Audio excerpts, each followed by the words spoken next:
আসসালামু আলাইকুম। I news বাংলার আন্তর্জাতিক সংবাদে স্বাগতম। আপনি যদি ইরানের পক্ষে থাকেন তাহলে এই ভিডিওটিতে একটি লাইক দিন এবং ইসরায়েলের বিপক্ষে আপনার কমেন্টসে মতামত জানান। ভারতের চেন্নাইয়ের তামিলনাড়ুতে বিজয় থালাপতির জনসভায় পদদলিত হয়ে ৩৯ জন নিহত হওয়ার পর তার বাড়িতে নিরাপত্তা জোরদার করা হয়েছে। এ তথ্য জানিয়েছে সংবাদ মাধ্যম। নিরাপত্তা বাহিনীর একটি সূত্র জানিয়েছে, সাধারণ মানুষ ক্ষুব্ধ হয়ে তার বাড়িতে যেতে পারে এমন আশঙ্কা থেকে নিরাপত্তা বাড়ানো হয়েছে। থালাপতি বিজয়ের দল টিভিকে আগামী বছর তামিলনাড়ুর অ্যাসেম্বলি নির্বাচনে প্রথমবারের মতো অংশ নেবে।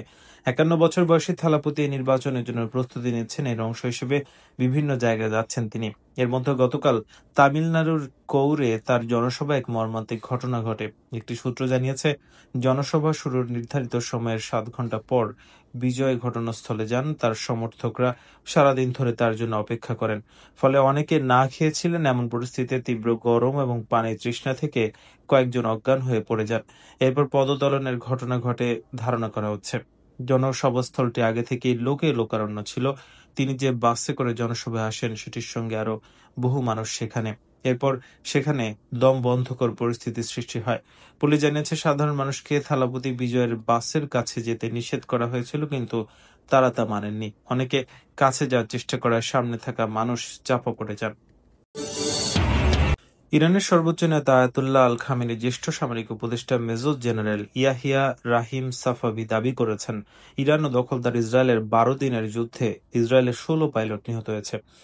বার্তা সংস্থা মেহের নিউজ এ বরাতে এ তথ্য জানিয়েছে। বার্তা সংস্থাটি জানিয়েছে, এই জেনারেল বলেছেন, যুদ্ধের প্রথম ২-৩ দিন তাদের আকাশ প্রতিরক্ষা এবং গোয়েন্দা তথ্যের দুর্বলতা প্রকাশ পেয়েছিল, কিন্তু এরপর তারা ঘুরে দাঁড়ান এবং যুদ্ধের শেষ দিকে ইসরায়েলের ওপর নিয়ন্ত্রণ আরোপ করতে সমর্থ হন। তিনি দাবি করেন, বিদেশিদের পর্যবেক্ষণই বলছে এই যুদ্ধে ইরান জয় পেয়েছে। যুদ্ধের প্রথম ২-৩ দিন আমাদের দুর্বলতা ছিল, কিন্তু চতুর্থ দিন থেকে ভারসাম্য পরিবর্তন হয়ে যায় এবং শেষ দিনগুলোতে আমাদের আধিপত্য ছিল বলেন তিনি। তিনি বলেন, ইসরায়েল চেয়েছিল ইরানকে অস্থিতিশীল করে তুলতে। এছাড়া তাদের সামরিক এবং পারমাণবিক শক্তির দিক দিয়ে দুর্বল করে দিতে চেয়েছিল, কিন্তু তারা এতে সফল হয়নি। এই জেনারেল আরও বলছেন, তারা ইসরায়েলি কমান্ড এবং কন্ট্রোল সেন্টার, বিদ্যুৎ কেন্দ্র এবং টার্মিনালগুলোতে আঘাত হানেন। এতে করে ইসরায়েলিরা নত হতে বাধ্য হয়। ওই সময় ইরানের অভিযানে ইসরায়েলের ১৬ জনের বেশি পাইলট নিহত হয়। এছাড়া ইরানি হামলা ঠেকাতে ইসরায়েলকে ৬০০ থেকে ৬৫০টি আকাশ প্রতিরক্ষা মিসাইল ব্যবহার করতে হয় বলেও জানান তিনি। এতে করে ইসরায়েলের মিসাইল বহুলাংশে হ্রাস পায়। যুদ্ধের পর ইরান এখন তাদের সামরিক শক্তি আবারও পুনর্গঠন করছে বলে জানান তিনি। গত ১৬ জুন ইরানে বিনা উস্কানিতে হামলা চালায় দখলদার ইসরায়েল। এরপর ইরান ও ইসরায়েলে পাল্টা হামলা শুরু করে, যা টানা ১৩ দিন চলে। এরপর দুই পক্ষ যুদ্ধবিরতিতে রাজি হয়। পরমাণু কর্মসূচি ঘিরে ইরানের উপর অস্ত্র নিষেধাজ্ঞা এবং অন্যান্য নিষেধাজ্ঞা পুনর্বহাল করেছে জাতিসংঘ। ইউরোপীয় ইউনিয়নের দেশগুলোর উদ্যোগে ইরানের উপর নিষেধাজ্ঞা আরোপের এই প্রক্রিয়া নিয়ে কড়া প্রতিক্রিয়ার হুঁশিয়ারি দিয়েছে তেহরান। এতে বলা হয়, ইরান ২০১৫ সালে পারমাণবিক চুক্তি লঙ্ঘন করেছে অভিযোগ তুলে জাতিসংঘের নিরাপত্তা পরিষদে তেহরানের বিরুদ্ধে নিষেধাজ্ঞা পুনর্বহালের প্রক্রিয়া শুরু করে যুক্তরাজ্য, ফ্রান্স এবং জার্মানি। ইরানকে পারমাণবিক বোমা তৈরির সক্ষমতা অর্জন করা থেকে বিরত রাখাই ছিল ওই চুক্তির লক্ষ্য। যদিও পারমাণবিক অস্ত্র তৈরির অভিযোগ বরাবরের মতো অস্বীকার করে আসছে তেহরান।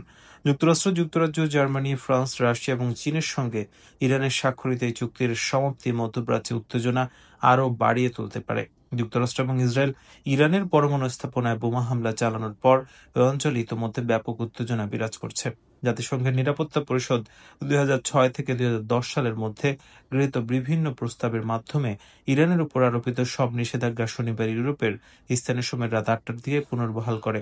চলতি সপ্তাহে জাতিসংঘের সাধারণ অধিবেশনের ফাঁকে এসব নিষেধাজ্ঞা ফেরানোর প্রক্রিয়া বিলম্বিত করার চেষ্টা করলেও শেষ পর্যন্ত তা ব্যর্থ হয়। ইউরোপীয় দেশগুলোর বিবৃতিতে বলা হয়েছে, আমরা ইরান এবং অন্যান্য সব দেশকে এসব প্রস্তাব সম্পূর্ণভাবে মেনে চলার আহ্বান জানাচ্ছি। যৌথ বিবৃতিতে ব্রিটেন, ফ্রান্স এবং জার্মানির পররাষ্ট্রমন্ত্রীরাও সাক্ষাৎ করেন।